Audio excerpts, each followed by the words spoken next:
Press কনফারেন্সে এসে বললেই তো পারে যে তারা দোষী, তাদের এই প্রমাণ আছে, তারা বাদ, দ্যাটস ইট। এরপরে আমরা দেখতেছি কি করতে পারি। তারা এরকম পুতুর পুতুর পুতুর পুতুর করতেছে কেন? তাদের এতটুকু কি গার্ডস নাই বলার যে একদম সামনে এসে হ্যাঁ বিজয় দোষী, এই প্রমাণ? এখন কনফারেন্স হবে, আমি বিসিবির এগেনস্টে যা স্টেপ নিতে পারি সর্বোচ্চ স্টেপ গুলো নিব। আমি আমাকে প্রোটেক্ট করার জন্য আমাকে এভাবে অসম্মানিত করতে পারে না। আপনি যদি এভিডেন্স থাকে আপনি যা ইচ্ছা তাই বলতে পারেন আমার নামে। আপনি আমাকে দোষী প্রমাণ হয়েছে এই যে আমি এই করছি, এই কারণে বিজয়কে দেওয়া হচ্ছে, দ্যাটস ইট।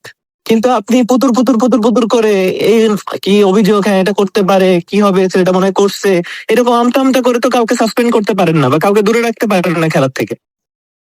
আমি তো একদম কোনো কি এমন না যে আমি একদম নর্মাল একটা প্লেয়ার বা নর্মাল হোক আর যেই হোক, আমি বাংলাদেশ টিমে রিপ্রেজেন্ট করতেছি মাত্র 6 মান্থ এগো।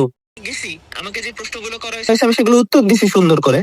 আমি যদি কোনো অপরাধ করে থাকি আমি তাদেরকে বলছি বলেন আমি কোনটা কোনটা কি বলছি, আমি সম্পূর্ণ সুন্দর করে বলা হয়েছে যে আমি অ্যাজ এ ক্যাপ্টেন আমি কিভাবে চিন্তা করছি, কিভাবে প্ল্যান হয়েছে।